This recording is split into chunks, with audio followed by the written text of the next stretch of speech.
3 مہینے ہونے والے تھے۔ الینا اپنے ہم جماعت زاہد کے ساتھ ایک کرائے کے مکان میں رہتی تھی۔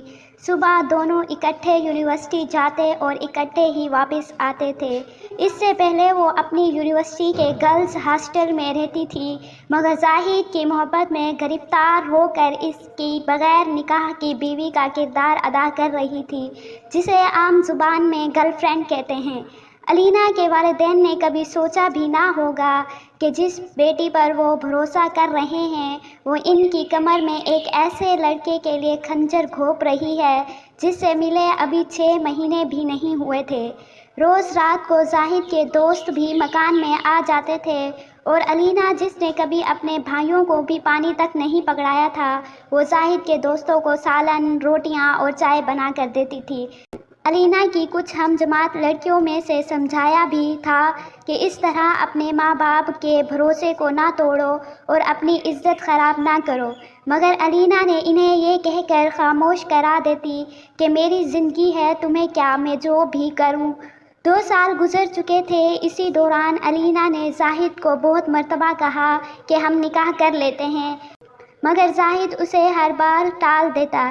یہ سلسلہ اسی طرح سے چلتا رہا۔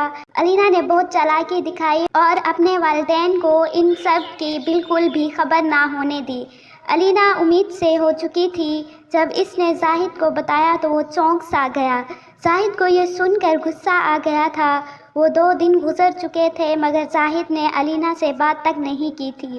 وہ شخص جو 2 سال سے دن رات محبت کے نغمے گاتا تھا، اب الینا کی طرف دیکھنا بھی پسند نہیں کرتا تھا۔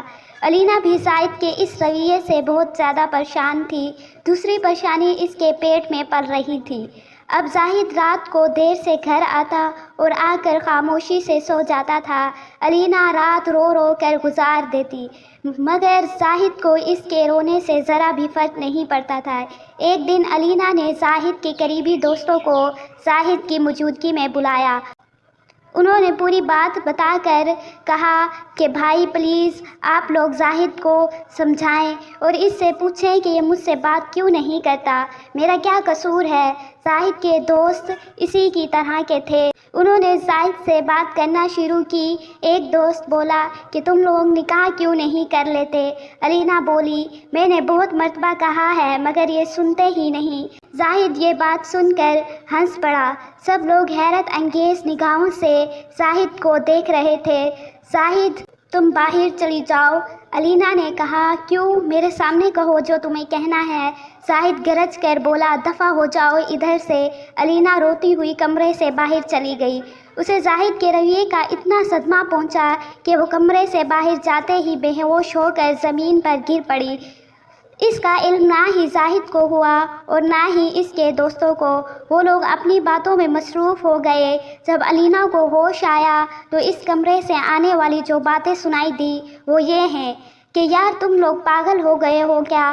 میں اس سے شادی کروں؟ پیٹ سے ہو گئی ہے تو کیا ہوا؟ اس کو ہسپتال لے جا کر سارا کام سیدھا کر دوں گا، اور ویسے بھی پتہ نہیں جو بچہ اس کے پیٹ میں پل رہا ہے وہ میرا ہے بھی صحیح کہ نہیں۔ مجھے تو لگتا ہے یہ کسی اور کا ہے، لیکن اب پھنس تو میں گیا ہوں۔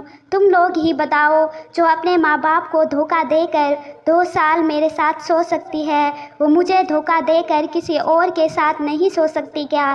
کیا پتہ تم میں سے کسی کے ساتھ اس کا چکر چل رہا ہو۔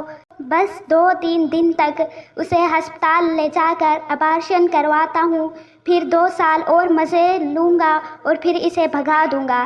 اب میرا یہ معیار تو نہیں ہے کہ میں اس سے شادی کروں۔ چلو مفت کی نوکرانی مل گئی ہے، مزے کرو، اور تم لوگ زیادہ حاجی نہ بنو، تمہارے کارنامے بھی مجھ سے چھپے ہوئے نہیں ہیں۔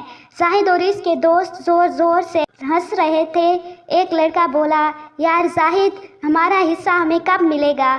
ارے یار اب یہ تمہاری ہی ہے، بس بچے والا معاملہ سیٹ کر لوں، اس کے بعد سب مل کر مزے کریں گے۔ اب تو سو رہی ہوگی، کل جب بستر گرم کروں گا تو ویڈیو بنا لوں گا، پھر یہ ہم سب کی کھیل بن کر رہے گی اور کچھ بگاڑ بھی نہیں سکے گی۔